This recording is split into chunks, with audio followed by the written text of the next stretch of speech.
Saudaraku yang dikasihi Tuhan, berkah dalam. Saudara, kita memberi senyum hari ini, Jumat 14 April 2023, hari Jumat dalam Oktav Paskah. Mari kita awali permenungan kita dengan tanda kemenangan Kristus dalam nama Bapa dan Putra dan Roh Kudus. Amin. Permenungan kita diambil dari Injil Yohanes bab 21 ayat 1 sampai 14.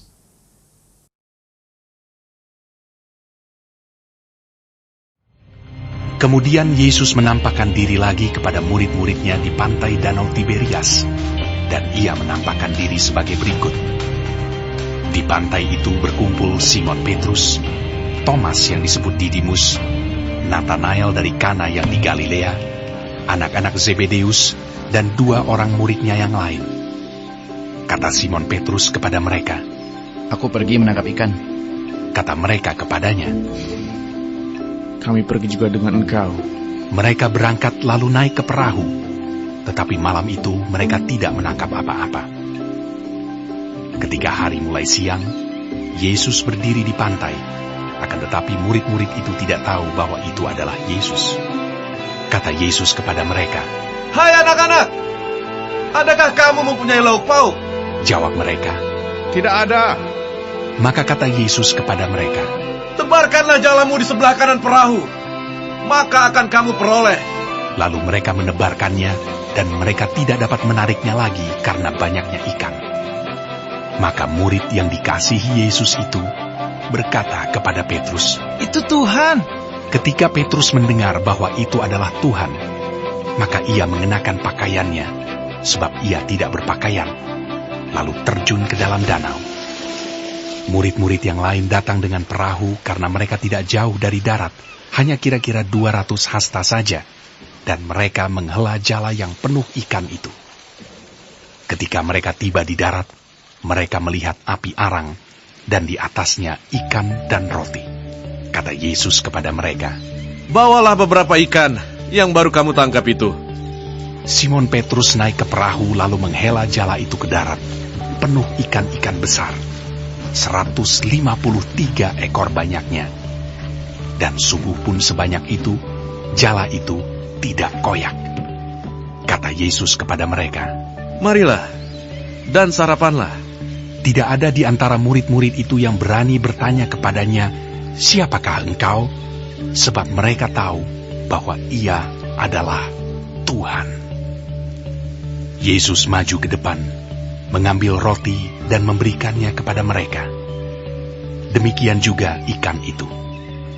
Itulah ketiga kalinya Yesus menampakkan diri kepada murid-muridnya sesudah ia bangkit dari antara orang mati.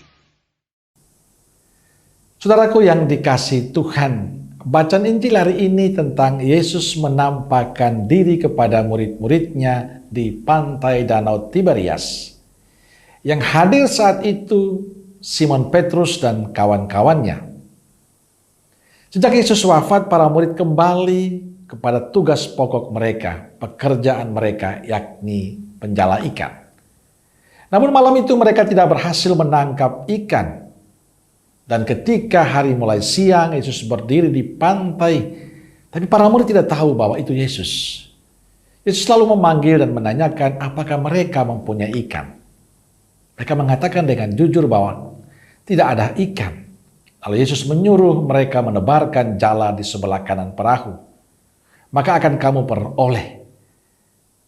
Kata Yesus ini menarik. Ia memberikan janji bahwa mereka akan mendapatkan ikan. Padahal kita tahu para murid Petrus dan kawan-kawan nelayan tulen. Kalau mereka sudah tidak bisa mendapatkan, tentu sesuatu yang luar biasa. Tapi karena itu adalah perintah Yesus, para murid mentaati dan patuh. Hasilnya mereka sampai tidak bisa menarik jala karena banyaknya ikan. Dan selanjutnya Yohanes mengenal Yesus, itu Tuhan.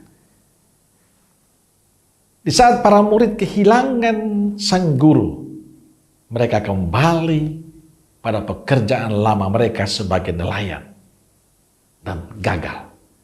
Saat itu Yesus hadir di tengah mereka. Kehadiran Yesus menunjukkan kepeduliannya bahwa dia Tuhan yang memperhatikan kehidupan mereka. Dia selalu bersama dengan mereka. Ia akan menemani mereka dalam situasi apapun. Kisah penampakan Yesus di Danau Tiberias memberi pesan penting untuk kita. Yesus selalu menyertai para murid dalam situasi apapun. Kuncinya taat dan setia pada kehendak Tuhan. Dan itu yang dilakukan para murid. Dikala mereka taat, setia, ada berkat yang mereka terima. Dan hari ini pesan itu disampaikan kepada kita. Kita diharapkan untuk tidak mudah menyerah, tidak mudah putus asa bila kita mengalami kesulitan dalam hidup. Kita masih ada Yesus. Dialah sumber keberhasilan kita. Maka saya ingin mengajak kita semua selalu punya harapan bahwa kita punya Yesus. Dia akan hadir dalam setiap kehidupan kita seperti dia menemani para murid. Yakinlah, kita tidak sendirian. Yesus bersama kita. Amin. Semoga Allah yang Maha Kasih memberkati saudaraku sekalian, Bapa, Putra, dan Roh Kudus. Amin. Keluarga Kudus Nazaret, doakanlah kami. Amin. Berkah dalam.